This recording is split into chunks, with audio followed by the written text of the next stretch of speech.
stage, the very funny Justin Perry, everyone. Let him know.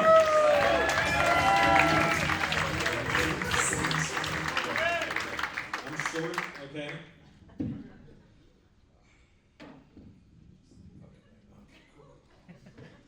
I gotta tell you guys, I'm tired of fucking up my life. You see, when I was 18, I thought I was gonna go to med school to become a gynecologist, but now I feel like my only hope is to become a sperm donor. You know, they say it takes a village to raise a child. Well, indeed that is true. I was raised by my aunts and uncles, my grandparents, my mother and father too, of course.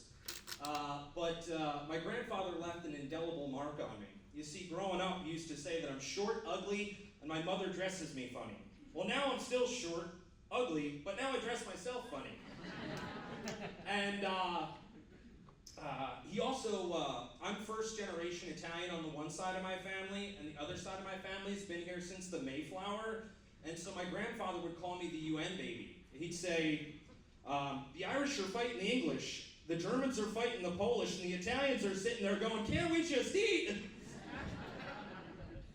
And I got a haircut with my grandfather a couple weeks back, and he's bald. He's got no hair on the top of his head. And he said, you know, cut what you can and save the rest. Or he'll vary it sometimes, and he'll say, cut what you have to and save what you can. To me, that sounded like what the guy said from 127 hours just before he had to start cutting. Or God forbid you have to get some part of your body amputated. That's just what you say to the surgeon right before the anesthesia kicks in. Cut what you have to and save what you can. So, and my grandfather worked for SEPTA for 43 years, and God bless him, he's still around, he's 80 now. But for the longest time, he didn't know what marijuana smelled like, so he'd walk through the train after a long day of work and he'd be like, man, it smells like somebody's burning shoe leather in here. And I go to my grandfather and I go, they don't even make shoes out of leather anymore. And my dad recently got a med card, so now he knows what it smells like. And people will ask, my grandfather was also in the Army, so they taught him how to use the bayonet. And so when they taught him how to use it, they said, oh yeah, if it gets stuck in there, just pull the trigger a couple times and it'll come out. My grandfather says, if I got bullets in my gun, I ain't knife fighting somebody. And my grandparents have been married for 57 years. And people ask, well, what's the secret? What's the secret? And he'll go, well, I don't drink, smoke, or chase women. And I hardly ever beat my wife.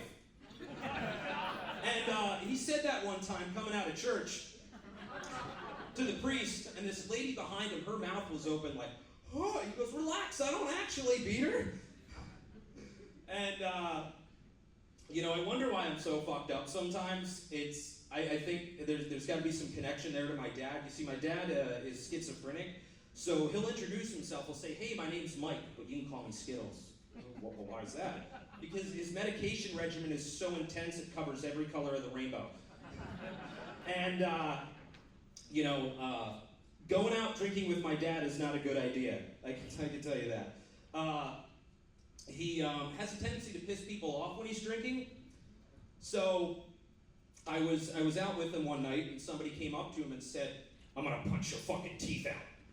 And my dad didn't skip a beat. He brought his hand up to his mouth, popped his dentures out, placed them on the bar table and said, any chance of an altercation happening ended right then and there. You really want to punch a guy with no teeth in his mouth? I don't think so.